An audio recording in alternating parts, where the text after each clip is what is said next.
नमस्कार, बहुत स्वागत है। देख रहे हैं ज्योतिष जरा हटके। मैं हूं आपके साथ आपका इष्टो फ्रेंड। भाग्योदय कब होगा? कब होगा भाग्योदय? कैसे होगा भाग्योदय? क्या होता है भाग्योदय? किस उम्र में होता है भाग्योदय? कहीं भाग्योदय हो तो नहीं गया? ऐसे तमाम प्रश्नों का उत्तर आप तलाशते हुए ज्योतिषी के पास जाते हैं। भाग्योदय को लेकर के तमाम तरह की बातें चलती हैं। कुछ पुस्तकों में भाग्येश की दशा को भाग्योदय से जोड़ दिया जाता है, लेकिन क्या ये सत्य है? शून्य सत्य है, क्रॉस सत्य है, बिल्कुल सत्य नहीं है। क्योंकि अगर भाग्येश आपका छठे में बैठ जाए, पीड़ित अवस्था में बैठ जाए, नीच अवस्था में बैठ जाए, राहु के साथ हो, अष्टमेश तृतीयेश के साथ हो, तब तो ये आपको भीख मंगवा करके मार डालेगा। फिर क्या हुआ? फिर भाग्येश की दशा क्या गई? मित्रों, भाग्योदय को लेकर के इस तरह के जितने प्रश्न आपके दिमाग में आते होंगे, आज हर प्रश्न का उत्तर आपको यहां हम दे देंगे। सबसे पहली चीज, भाग्योदय है क्या? देखिए, भाग्योदय का जो प्रश्न है, ये भाग्योदय है क्या, जो आप लोग पूछते हैं सामान्य रूप से, जनरल वे में, वो हर किसी का अलग अलग होता है। किसी का भाग्योदय का मतलब अच्छी नौकरी है, तो किसी के भाग्योदय का मतलब संतान प्राप्ति है। किसी के भाग्योदय का मतलब बहुत बढ़िया गाड़ी बंगला है, तो किसी के भाग्योदय का मतलब विदेश जाना है। किसी के भाग्योदय का मतलब बढ़िया मेहरारू से बियाह है, बढ़िया पति से, मर्द से बियाह है, अच्छा पति मिलना। अब अच्छे की भी परिभाषा अलग अलग होती है। तो भाग्योदय का कोई फिक्स क्राइटेरिया नहीं है, कोई फिक्स क्लासिफिकेशन नहीं है, कोई फिक्स वर्गीकरण नहीं है कि दिस इज भाग्योदय। आई बात समझ में? खूब ध्यान से सुनिएगा, आपको लॉजिक समझ में आएगा। आप खुद सोचिए, मेरे लिए भाग्योदय क्या होगा? मेरे लिए भाग्योदय होगा मेरे यूट्यूब पर 10 मिलियन सब्सक्राइबर हो जाए, मेरी जो फिल्म है वो सुपर डुपर हिट हो जाए। तो हर किसी के लिए भाग्योदय के आशय अलग होते हैं। पहली चीज हो गई। भाग्योदय कब होता है, इसका भी कोई फिक्स क्राइटेरिया नहीं है। भाग्योदय कब होता है, इसका भी कोई फिक्सेशन नहीं है कि 20वें साल में, 25वें साल में, 26वें साल में, 30वें साल, नथिंग फिक्स। भाग्योदय हम बताएंगे अभी।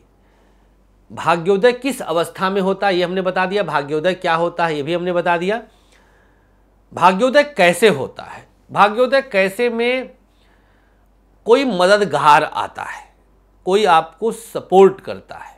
इट में भी आपकी पत्नी आपका पति, आपके पिता आपकी माता, आपका दोस्त आपका यार, आपका बच्चा, एनीवन कैन बी, कोई भी हो सकता है। कैसे में? कैसे में कोई भी हो सकता है। अब हम आपको मूल रूप बताते हैं भाग्योदय है क्या। देखिए, सबसे पहली चीज, आप इस भारतवर्ष में जन्म लिए तो आपका भाग्योदय हो गया। आपके शरीर के सभी अंग सही ढंग से काम कर रहे हैं, सारी इंद्रियां आपकी एक्टिव हैं। दृश्येंद्रिय, स्पर्शेंद्रिय, घ्राणेंद्रिय, स्वादेंद्रिय, जननेंद्रिय, सारी इंद्रियां आपकी अगर काम कर रही हैं सुचारू ढंग से, तो भैया भाग्योदय हो गया। और क्या बच्चे की जान लोगे? भाग्योदय हो गया आपका। आप बताओ, गलत कह रहा हूं तो? आपको दोनों वक्त की रोटी मिल रही है तो परम भाग्योदय हो गया। आपके ऊपर कर्ज नहीं है तो आपका परम भाग्योदय हो गया। आपके सर पर पिता का हाथ है, मां का हाथ है, अति भाग्योदय हो गया। आपके जीवन में पति पत्नी का विश्वास है, अति भाग्योदय हो गया। आपको आपके बच्चे पूछते हैं तो आपका अति भाग्योदय हो गया। ये भाग्योदय ही है। जन्मांक में नवमेश, पंचमेश और लग्नेश, ध्यान दीजिएगा, पहले बात पे नवम, दूसरे पे पंचम और तीसरे पर लग्न, इन तीनों का आपस में सकारात्मक तालमेल और नज़दीकियां आपके लिए परम भाग्योदय कारक बन जाती हैं। इन तीनों की अच्छी स्थिति आपको सब कुछ सुलभता पूर्वक प्राप्त करवाता है तो भाग्योदय हो गया। भाई मशक्कत नहीं करना पड़ा, पसीना नहीं बहाना पड़ा, आसानी से मिल गया तो भाग्योदय है। तभी तो जग गया, भाग्य का उदय, किस्मत का जगना ही भाग्योदय है कि नहीं। आप 10 प्रश्न पढ़ के गए और 10 के 10 प्रश्नों का जो है प्रश्न पत्र में प्रश्न आ गए तो हो गया भाग्योदय। आप टॉप 100 पे 100 पा जाएंगे अब तो भाग्योदय के ये सारे प्रारूप हैं। अब आप ज्योतिषी के पास जाकर ये ना पूछिएगा कि भाग्योदय कब होगा, क्योंकि आपका भाग्योदय ऑलरेडी है, तभी तो आप ज्योतिषी के पास गए हैं। एक जगह कहीं हमने पढ़ा था कि जन्म जन्मांतर का पुण्य उदय होता है जब कोई ज्योतिषी से मिलता है। तो पुण्य उदय माने भाग्योदय। तो उम्मीद करता हूं कि भाग्योदय से संबंधित प्रश्नों का उत्तर आपको जरूर मिला है। इस भाग्योदय का लाभ लेना है सद्विचार से, सदाचार से, सदचरित्रता से, सदव्यवहार से। निश्चित रूप से आप अपने आप को स्टैंड कर ले जाएंगे। भाग्योदय कैसे हो और सब कुछ बहुत सुगम हो, इसके लिए प्रत्येक प्रातः स्नान के बाद एक माला गायत्री मंत्र का जाप जरूर करिए। ये पंचम, नवम और लग्न तीनों को बैलेंस करता है। एक माला गायत्री मंत्र एक बार हमारे साथ दोहरा लीजिए। ओम भूर्भुवः स्वः तत्सवितुर्वरेण्यं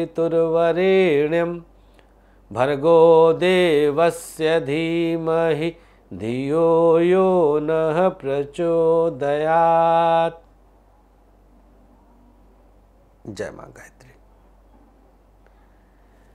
रोज एक माला 108 बार नहाकर, माला कोई भी हो, हाथ की माला भी, कर माला भी कर सकते हैं। तुलसी, चंदन, रुद्राक्ष रहने दीजिएगा, शिव से संबंध रखता है। तुलसी चंदन से सबसे बेस्ट है, आनंद आ जाएगा। तो हम सब का भाग्योदय हो चुका है। हम आपसे मिले भाग्योदय हो गया, आप हमसे मिले भाग्योदय हो गया। तो भाग्योदय को लेकर के अब असमंजस की स्थिति में मत रहिएगा।